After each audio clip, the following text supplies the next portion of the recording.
Unprecedented times call for unprecedented measures. The amount of times that this administration, the Department of Justice, and the weaponized system of government have stonewalled this Congress are certainly unprecedented.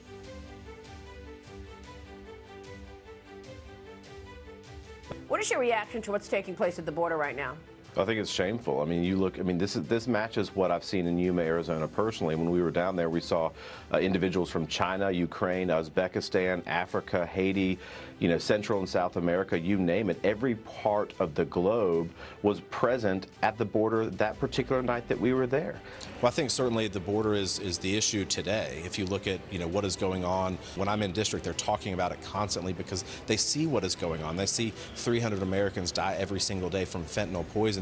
They're tired of the same status quo that this administration is giving. Congressman Russell Fry launched an inquiry Wednesday into a potential influx of migrants lacking documentation here in Myrtle Beach, penning a letter straight to the Secretary of Homeland Security. This resolution calls out these numerous actions the Biden administration has taken to systematically open up our borders, and I strongly urge my colleagues to support House Resolution 1065.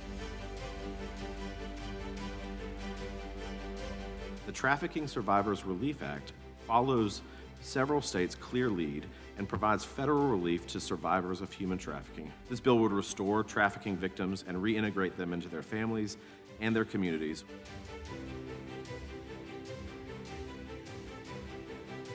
This is the two-tiered system of justice that has concerned me for a very long time, that you have a weaponized DOJ that is politically targeting and aiding these state prosecutors, and of course they have their own cases. Meanwhile, President Biden is able to do whatever he wants to do. This doesn't happen in America. Listen to this exchange that happened between Kimberly Cheadle and Congressman Russell Fry.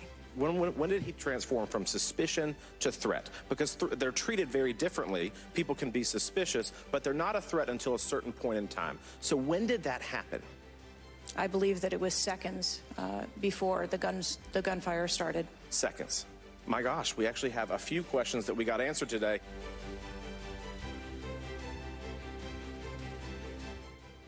Officials broke ground on the new post office in June of last year.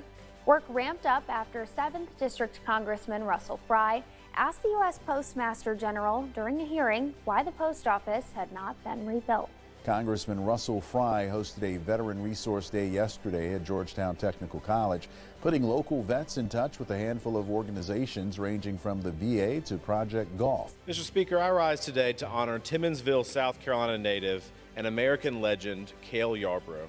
Coach Gilmore, who was honored as the National Coach of the Year, led the Chanticleers to a victory at the College World Series.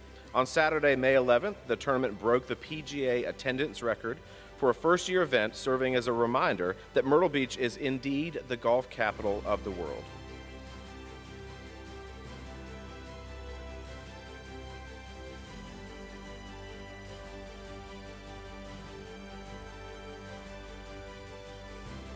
We have such an opportunity that every generation has given this country off better than they found it.